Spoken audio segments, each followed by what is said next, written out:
नमस्कार YouTube family मित्रांनो आणि मैत्रिणींनो, आपल्या या यूट्यूब चॅनलमध्ये तुम्हा सर्वांचं अगदी मनपूर्वक स्वागत आहे. आपले जे कोणी व्ह्यूअर्स आहेत त्यांना एकच रिक्वेस्ट आहे, प्लीज आपल्या चॅनलला जास्तीत जास्त सबस्क्राईब करा. तुमचा एक सबस्क्राईब माझ्यासाठी खूपच लाखमोलाचा आहे. चला तर मग वळूया आपल्या आजच्या स्टोरीकडे. जुनहोने एक खोल श्वास घेतला आणि म्हणाला, मी तुझ्या प्रेमात पडलोय Anaya. I love you miss Anaya Joshi. I really love you. अनायाच्या डोळ्यात अश्रू दाटले होते, कारण ती देखील हेच ऐकण्याची वाट पाहत होती. ती काही उत्तर देणार त्याआधीच जुनहोचा फोन वाजतो. तो मिस्टर हान यांचा होता. जुनहोने फोन उचलला. मिस्टर हान म्हणाले, जुनहो, ली सांग-वूक पळून जाण्याची तयारी करतो. आपल्याला त्याला थांबवायला हवं. आपल्याकडे खूप कमी वेळ आहे. दोघेही गंभीर झाले होते, कारण आता प्रेमाची कबुली तर दिली होती, पण त्यांच्या आयुष्यातील सर्वात मोठी लढाई अजून बाकी होती. जुनहोने कोणाला तरी फोन केला आणि त्याची माणसे लगेचच कामाला लावली. इकडे अनायाच्या कानात अजूनही जुनहोचे शब्द घुमत होते, पण ती मात्र काहीच बोलत नव्हती. जेव्हा जुनहो तिच्याकडे पाहत होता, जेके ग्रुपचा CEO पहिल्यांदाच इतका घाबरला होता. तो अनायाकडे पाहत म्हणाला, काहीतरी बोल. अनाया भरलेल्या डोळ्यांनी म्हणाली, तुम्हाला माहीत आहे का, मी कोरियात आले तेव्हा मला वाटलं होतं की मी फक्त माझं करिअर घडवेन. पण ती थोडी त्याच्या जवळ आली आणि पुढे म्हणाली, माझं हृदय कधी तुमच्याकडे गेलं हेच मला कळलं नाही. तिच्या शब्दांनी जुनहोच्या चेहऱ्यावर आश्चर्य आणि आनंद एकाच वेळी उमटला. अनाया हसली आणि म्हणाली, हो मिस्टर किम जुनहो, मलाही तुमच्यावर प्रेम आहे. I love you. क्षणभर दोघांच्याही चेहऱ्यावर आनंद पसरला. ते दोघेही हसू लागले. कित्येक दिवसांच्या संघर्षानंतर त्यांच्या चेहऱ्यावर फक्त आनंद झळकत होता. त्याचवेळी ली सांग-वूक आपल्या प्रायव्हेट जेटमध्ये बसला होता. सर्व पुरावे नष्ट झालेत ना, त्याने विचारलं. हो सर, एकाने उत्तर दिलं. तो समाधानाने हसला, पण त्याच क्षणी त्याच्या लॅपटॉपवर एक फाईल उघडली गेली. Confidential evidence. त्याचा चेहरा फिकट पडला. हे इथे कसं आलं? तो म्हणाला, कारण अनाया आणि जुनहोने त्याच्या जुन्या अकाउंटमधून काही पुरावे मिळवले होते, जे खूपच महत्त्वाचे होते. दुसऱ्या दिवशी अनाया आणि जुनहो मिस्टर हान यांच्यासोबत बसले होते. त्यांच्यासमोर काही पुरावे होते, ज्यात जुने व्यवहार, बनावट कागदपत्र आणि अनायाच्या आईवडिलांविरुद्ध रचलेले कट कारस्थान यांचा समावेश होता. आता तो पळू शकणार नाही, मिस्टर हान म्हणाले. अचानक अनायाच्या फोनवर एक मेसेज आला. तुझ्या आईने मृत्यूपूर्वी लिहिलेलं पत्र माझ्याकडे आहे. आज रात्री 8 वाजता मला भेट. आईचं पत्र? नकळत तिच्या तोंडातून शब्द बाहेर पडले. जुनहोने लगेचच तिचा फोन हातात घेतला. हा सापळा असू शकतो, तो म्हणाला. हो मला माहीत आहे, अनाया म्हणाली. पण जर हे पत्र खरंच असेल तर? जुनहो काही क्षण तिच्याकडे पाहत राहिला आणि मग म्हणाला, पण यावेळी तू एकटी जाणार नाहीस. अनाया हसत म्हणाली, बॉयफ्रेंड मोड. जुनहो हलकसं हसला आणि म्हणाला, हे आजसाठी नाही तर कायमच असेल, असं म्हणा. रात्री 8 वाजता अनाया आणि जुनहो त्या ठिकाणी पोहोचले, जिथे मेसेजमध्ये पत्ता दिला होता. ते एक जुनं पुस्तकांचं दुकान होतं. त्यात फारशी गर्दी नव्हती. काउंटरवर एक वृद्ध माणूस उभा होता. त्यांनी विचारलं, अनाया जोशी? अनायाने मान हलवली. त्या माणसाने ड्रॉवरमधून एक लिफाफा काढला आणि हे तुझ्यासाठी. अनेक वर्षांपूर्वी कोणीतरी ठेवलं होतं, असं तो म्हणाला. अनायाचे हात थरथरू लागले, कारण त्या लिफाफ्यावर तिच्या आईची सही होती, आर्या. अनायाच्या डोळ्यात पाणी आलं. तिने हळूच लिफाफा उघडला. हा क्षण तिच्यासाठी खूपच भावनिक होता. ती पत्र वाचू लागली. माझ्या प्रिय मुली, जर हे पत्र तू वाचत असशील तर मी तुझ्यासोबत नक्कीच नाही. पण लक्षात ठेव, आईचं प्रेम कधीच संपत नाही. अनायाच्या डोळ्यातून अश्रू वाहू लागले. जुनहो तिच्या शेजारी शांत उभा होता. पत्रात पुढे लिहिलं होतं, तुझे बाबा आणि मी सत्यासाठी लढलो. आम्हाला माहीत होतं की आमचा जीव धोक्यात आहे, म्हणूनच आम्ही तुला सुरक्षित ठेवण्यासाठी आमच्यापासून दूर पाठवलं. कदाचित एक दिवस तुला हे सगळं सत्य समजेल. पण बाळा, सूड घेऊ नकोस. तुझं आयुष्य प्रेमाने जग. आणि तुझ्यावर मनापासून प्रेम करणारी व्यक्ती भेटली तर तिला कधीच गमावू नकोस. कारण आयुष्य खूप छोटं असतं. मी आणि तुझे बाबा नेहमीच तुझ्यासोबत आहोत. तुझी आई पत्र संपलं. अनेक वर्षानंतर जणू तिने तिच्या आईचा आवाज ऐकला असं तिला वाटत होतं. तेवढ्यात जुनहोने तिचा हात हातात घेतला. तो म्हणाला, अनाया, तुझ्या आईला तुझा अभिमान वाटत असेल. अनाया त्याच्याकडे पाहत म्हणाली, खरंच? जुनहो म्हणाला, हो, आणि फक्त त्यांनाच नाही तर मला सुद्धा. त्याचे शब्द तिच्या चेहऱ्यावर हसू आणून गेले. बाहेर पडताना जुनहो अचानक थांबला. तो म्हणाला, माझ्याकडे तुझ्यासाठी काहीतरी आहे. त्याने खिशातून एक छोटीशी रिंग बाहेर काढली. अनाया डोळे मोठे करत म्हणाली, रिंग? जुनहो हसला आणि म्हणाला, घाबरू नको, ही प्रपोजल रिंग नाही. अनाया प्रश्नार्थक नजरेने त्याच्याकडे पाहू लागली. तो म्हणाला, ही प्रॉमिस रिंग आहे. जोपर्यंत हे सगळं मी संपवत नाही तोपर्यंत मी तुला कोणत्याही संकटाला एकटीला सामोरं जाऊ देणार नाही. हे माझं वचन आहे. तिने नरम डोळ्यांनीच ती रिंग स्वीकारली. ती म्हणाली, मी पण तुला वचन देते की काहीही झालं तरी मी तुझा हात कधीच सोडणार नाही. थोड्या दूरवर उभा असलेला ली सांग-वूक हे सगळं पाहत होता आणि त्याच्या चेहऱ्यावर राग स्पष्ट दिसत होता. भावनिक क्षण संपले. आता हे सगळं आणि हा खेळ संपवायची वेळ आली आहे. त्याने फोन लावला आणि म्हणाला, उद्या अनाया आणि जुनहो माझ्यासमोर असले पाहिजेत. ही शेवटची चाल आहे, त्यामुळे यात कोणतीही गडबड चालणार नाही. समजलं? एवढं बोलून त्याने फोन कट केला. दुसऱ्या दिवशी सकाळी जुनहो आणि अनाया JK ग्रुपच्या एका मीटिंगमध्ये होते. अचानक मिस्टर हान यांचा फोन आला. जुनहो, मला ली सांग-वूकचं गुप्त वेअरहाऊस सापडलं आहे. तिथे त्याच्या सर्व बेकायदेशीर व्यवहारांचे पुरावे आहेत. जुनहोच्या डोळ्यात चमक आली. तो म्हणाला, मला लोकेशन पाठवा. फोन कट झाला. पण त्याला हे समजलं नाही की हा फोन मिस्टर हान यांनी नाही तर ली सांग-वूक याने स्वतःच केला होता. हा सगळा फक्त एक सापळा होता जो अनाया आणि जुनहोला पकडण्यासाठी रचला गेला होता. दुपारी जुनहो आणि अनाया त्या वेअरहाऊसजवळ पोहोचले. संपूर्ण परिसर खूपच ओसाड होता. मला काहीतरी विचित्र वाटतंय, अनाया हळू आवाजात म्हणाली. मलाही, जुनहो उत्तरला. तेवढ्यात धाड असा आवाज आला आणि वेअरहाऊसचे सर्व दरवाजे बंद झाले. चारही बाजूंनी त्यांची माणसे बाहेर आली. काळ्या कपड्यात सशस्त्र माणसे त्यांच्यासमोर उभी होती. अनाया आणि जुनहो एकमेकांकडे पाहू लागले. ट्रॅप, जुनहो पुटपुटला. तेवढ्यात टाळ्यांचा आवाज आला. सावलीतून एक माणूस पुढे आला. तो होता या सर्व खेळाचा मास्टर माइंड, ली सांग-वूक. शेवटी भेट झालीच. त्याच्या चेहऱ्यावर क्रूर हास्य होतं, पण अनायाच्या डोळ्यात मात्र राग उसळला होता. ती म्हणाली, तूच माझ्या आईवडिलांना मारलंस. ली सांग-वूक हसला. तो म्हणाला, हो, आणि ते माझ्या आयुष्यातील सर्वात योग्य निर्णयांपैकी एक निर्णय होता. त्याचं बोलणं कानावर पडताच अनायाचा संताप अनावर झाला, पण जुनहोने तिला शांत केलं. तो म्हणाला, तो हेच करण्याची वाट पाहतोय. ली सांग-वूक पुन्हा मोठमोठ्याने हसू लागला आणि म्हणाला, तू अगदी तुझ्या वडिलांसारखाच आहेस जुनहो, पण फक्त एकच फरक आहे.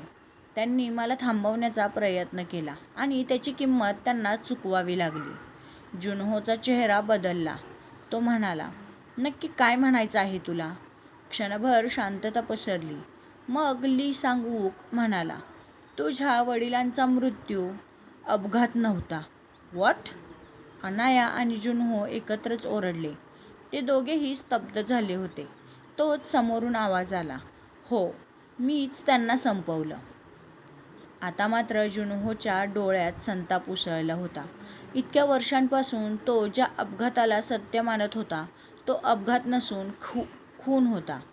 तेवढ्यात ली सांग-वूकने एक रिमोट बाहेर काढला आणि मोठ्या हास्यासह म्हणाला, आज तुम्ही दोघं इथून बाहेर जाणार नाही. आज तुम्ही दोघे इथून जिवंत जाणार नाही. अनायाने आजूबाजूला नजर फिरवली. वेअरहाऊसमध्ये अनेक ठिकाणी स्फोटके लावली होती. टायमर सुरू झाला. 15 मिनिट. गुड बाय असं म्हणून ली सांग-वूक आणि त्याची माणसे बाहेर निघू लागली. जुनहोने अनायाचा हात घट्ट पकडला. तो म्हणाला, घाबरू नकोस, आपण इथून नक्कीच बाहेर पडू. अनाया त्याच्याकडे पाहू लागली. आपण दोघं? ती म्हणाली. हो, आपण दोघं. दोघेही बाहेर पडण्याचा रस्ता शोधू लागले. अचानक त्या दोघांची नजर एका जुन्या लॉकरवर गेली. त्यांनी तो उघडला. त्यात अनायाच्या आईवडिलांचा आणि जुनहोच्या वडिलांचा एकत्र फोटो होता आणि त्यामागे एक फाईल लपवलेली होती. त्यावर मोठ्या अक्षरात लिहिलं होतं, फायनल एव्हिडन्स. फाईल उघडताच त्यांच्यासमोर अनेक फोटो आणि कागदपत्र, त्याचबरोबर काही रेकॉर्डिंग आल्या. त्यावरून हे स्पष्ट होतं की अनायाचे आईवडील आणि जुनहोचे वडील एकत्र मिळून ली सांग-वूकच्या भ्रष्टाचाराविरोधात पुरावे गोळा करत होते आणि त्यांना संपवण्याचा आदेश देखील ली सांग-वूक याने स्वतःच दिला होता.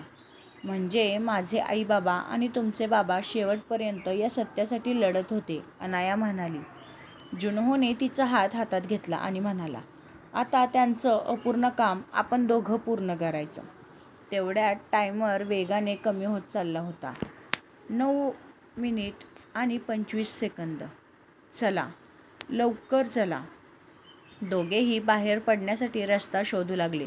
पण अचानक एक लोखंडी बीम छतावरून खाली कोसळली आणि अनाया अडकली. अनाया! जुनहो जोरात ओरडला. तो तिच्याकडे धावत गेला. अनाया म्हणाली, नको, तुम्ही प्लीज इथून निघून जा. आपल्याकडे जास्त वेळ नाही. मला इथेच सोडा आणि तुम्ही बाहेर जा. हे पुरावे जगासमोर येणं जास्त गरजेचं आहे. प्लीज तुम्ही जा. प्लीज तुम्ही जा. जुनहोच्या चेहऱ्यावर राग उमटला. तो म्हणाला, पुन्हा असं कधीच बोलू नकोस. मी तुला एकटीला सोडून कुठेही जाणार नाही. जुनहोने पूर्ण ताकदीने ती बीम उचलली आणि अनायाला बाहेर काढलं. दोघेही धावतच वेअरहाऊसपासून काही अंतरावर पोहोचले. तोच मोठा स्फोट झाला. आकाशात मोठ्या ज्वाला उसळल्या. त्या आवाजाने अनाया जुनहोला बिलगली. जुनहोनेही तिला घट्ट मिठी मारली. ते दोघे काही वेळ तसेच उभे होते, कारण त्यांना जाणवलं होतं, 1 मिनिटाचा उशीर आणि त्या दोघांनी एकमेकांना कायमचं गमावलं असतं. त्यानंतर ते दोघेही तिथून निघाले. त्या रात्री अनाया खूपच अस्वस्थ होती. त्यामुळे जुनहो तिला घेऊन समुद्रकिनारी गेला होता. ते दोघेही समुद्रकिनारी बसले होते. लाटा शांतपणे किनाऱ्यावर आदळत होत्या. अनाया त्या लाटांकडेच पाहत होती. जुनहोने तिला स्वतःकडे फिरवलं. तो म्हणाला, तू वेडी आहेस का? तू वेडी झाली होतीस का? तुला असं वाटलंच कसं की मी तुला मृत्यूच्या दारात सोडून बाहेर निघून जाईन? आणि राहिला प्रश्न त्या पुराव्यांचा आणि सत्याचा, तर सत्य कधी ना कधी बाहेर येतच. ते कधीच लपून राहत नाही. त्यामुळे इथून पुढे लक्षात ठेव, जर अशी परिस्थिती निर्माण झाली तर मी तुझ्यासोबत मरणं पसंत करेल, पण तुला एकटीला सोडून कधीही कुठेही जाणार नाही, समजलीस? आणि हो, इथून पुढे हा विचार तुझ्या डोक्यातही आणू नकोस. अनायाला समजलं होतं की जुनहो खूपच रागात होता. ती प्रेमाने त्याच्या गालावर हात फिरवते आणि म्हणते, सॉरी, पण मला फक्त एवढंच वाटत होतं की मी नाही वाचले तरी तुम्ही वाचावं, कारण मी तुम्हाला कोणत्याही त्रासात पाहू शकत नाही आणि तुम्हाला त्रास झाला तर ते मला सहन होणार नाही. तिचे शब्द जुनहोच्या काळजात घर करून गेले. त्याने तिला प्रेमाने मिठी मारली. त्यानंतर तो म्हणाला, तुला माहीत आहे का, माझ्या आयुष्यात खूप लोक आले, पैसा आला, वेगवेगळी आव्हाने देखील आली. जेवढे आले तेवढंच निघून देखील गेलं. पण फक्त तू एकटीच अशी आहेस जी माझं घर बनलीस. आणि म्हणूनच मिस अनाया जोशी, आत्तापासून आणि आयुष्यभरासाठी तू फक्त आणि फक्त माझी कायमची साथीदार आहेस. अनाया काही क्षण त्याच्याकडे पाहते आणि म्हणते, हो, मी फक्त आणि फक्त तुमचीच आहे. जुनहोने त्याच्या कोटच्या खिशातून एक बॉक्स बाहेर काढला आणि त्यातील एक सुंदर अशी चैन तिच्या गळ्यात घातली. त्यानंतर दोघांनी एकमेकांना मिठी मारली. काही वेळ दोघेही गप्पा मारत बसले होते. त्याच वेळी ली सांगवूक एका गुप्त ठिकाणी बसला होता. टीव्हीवर बातमी सुरू होती. JK ग्रुप करप्शन केस एव्हिडन्स फाउंड. समोरील बातमी पाहून त्याचा चेहरा संतापाने लाल झाला होता. खेळ अजून संपलेला नाही, तो म्हणाला, आणि आता माझ्याकडे गमावण्यासारखं काहीच नाही. असं म्हणत त्याने बंदूक टेबलवर ठेवली आणि स्वतः मैदानात उतरण्याचा निर्णय घेतला. जुनहोला अचानक काहीतरी आठवतं. तो उठतो आणि गुडघ्यावर बसतो. त्याची ही कृती पाहून अनाया उभी राहते. काय झालं, ती विचारते. तो म्हणतो, अनाया, आज जर तुला काही झालं असतं तर मी स्वतःला माफ करू शकलो नसतो. अनायाच्या डोळ्यात अश्रू आले होते. तो पुढे म्हणाला, मी आयुष्यात खूप गोष्टी शिकलो आहे. खूप लोकांना भेटलो, पैसा कमवला, यश पाहिलं, मेहनतही केली. पण त्यातून मला खरा आनंद कधीच मिळाला नाही. जो आनंद मला तुझ्यासोबत असताना मिळतो. एवढं बोलून त्याने खिशातून एक रिंग काढली आणि अनायासमोर धरली. अनायाचा श्वास फुलला होता. जुनहो म्हणाला, अनाया जोशी, भलेही आपले देश वेगळे असतील, आपल्या भाषा वेगळ्या असतील, पण माझं हृदय आता तुझ्याशिवाय अपूर्ण आहे. Will you marry me? अनायाच्या गालावरून आनंदाश्रू ओघळले. ती हसतच म्हणाली, हो, नक्कीच. जुनहोने तिला अंगठी घातली आणि पुढच्याच क्षणी ते दोघे एकमेकांना बिलगले. जणू त्या जगात फक्त ते दोघेच होते. दूरवर उभे असलेले मिस्टर हान, किम सुजिन आणि जुनहोचा असिस्टंट तायंग हे दृश्य पाहून हसत होते. काही मिनिटांनी जुनहोने तिच्या चेहऱ्याकडे पाहिलं. अनायाची नजर त्याच्यात हरवून गेली होती. वारा शांत होता. समुद्राच्या लाटा मंद झाल्या होत्या. त्याच क्षणी जुनहोने तिच्या गालाला स्पर्श केला. मी तुझ्यावर खूप खूप प्रेम करतो, अगदी वेड्यासारखं, तो म्हणाला. अनाया हलकसं हसली आणि म्हणाली, मी सुद्धा. हळूहळू जुनहो तिच्या ओठांकडे झुकू लागला आणि आपले ओठ तिच्या ओठांवर टेकवले. तो क्षण घाईचा नव्हता ना वासनेचा होता. तो होता विश्वासाचा, प्रेमाचा आणि दोन हृदयांनी एकमेकांना दिलेल्या वचनाचा. अशा प्रकारे त्या दोघांचा पहिला किस झाला. अनाया शांतपणे उभी होती. काही क्षणातच ती मोठमोठ्याने श्वास घेऊ लागली. त्यामुळे जुनहोने तिचे ओठ मोकळे केले. दूर क्षितिजावर सूर्य मावळत होता आणि जुनहो अनायाच्या आयुष्याची एक नवीन सुरुवात झाली होती. रात्री उशिरा अनाया आणि जुनहो अनायाच्या अपार्टमेंटमध्ये परतले. अनायाला खूपच विचित्र वाटत होतं, कारण जुनहोची नजर तिच्यावरून हटतच नव्हती. तो एकटक तिलाच पाहत होता. अनाया पटकन दार उघडते आणि आतमध्ये जाऊन दार बंद करते. जुनहो हलकसं हसतो आणि स्वतःचा मोबाईल काढून अनायाला गुड नाईट आणि आय लव्ह यू असे मेसेज करतो. यावेळी त्याने कोरियन भाषेत त्याचं प्रेम व्यक्त केलं.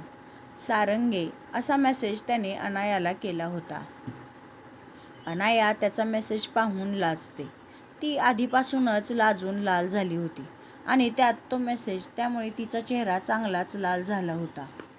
ती जुनहोला त्याच्या मेसेजचा रिप्लाय देते आणि फ्रेश व्हायला निघून जाते. त्यानंतर ती स्वतःच आवरते आणि बेडवर आडवी होते. दिवसभरात घडलेल्या सर्व गोष्टींचा ती विचार करू लागते. पण एक गोष्ट मात्र तिच्या डोळ्यांसमोरून हटतच नव्हती. ते म्हणजे जुनहोने केलेला किस. ती या विचारांमध्येच झोपी जाते. दुसऱ्या दिवशी सकाळी जुनहो अनायाला कंपनीच्या वार्षिक गाला इव्हेंटविषयी कळवतो. अनाया पटकन स्वतःच आवरते आणि तिच्या अपार्टमेंटमधून खाली यायला निघते. ती खाली येते तर समोर तायंग उभा होता. तो म्हणतो, मला सरांनी तुम्हाला पिकअप करण्यासाठी पाठवलं आहे, प्लीज. असं म्हणून तो कारचे दार उघडतो. अनाया कारमध्ये बसताच तो पुन्हा दार बंद करतो आणि ड्रायव्हिंग सीटवर बसून कार सुरू करतो. मित्रांनो, आपला आजचा भाग इथे संपत आहे. हा भाग तुम्हाला कसा वाटला हे मला कमेंट करून सांगायला विसरू नका. त्याचबरोबर आपल्या चॅनेलला लाईक, शेअर आणि सबस्क्राईब देखील नक्की करा. चला तर मग भेटूया पुढच्या भागात. तोपर्यंत बाय बाय.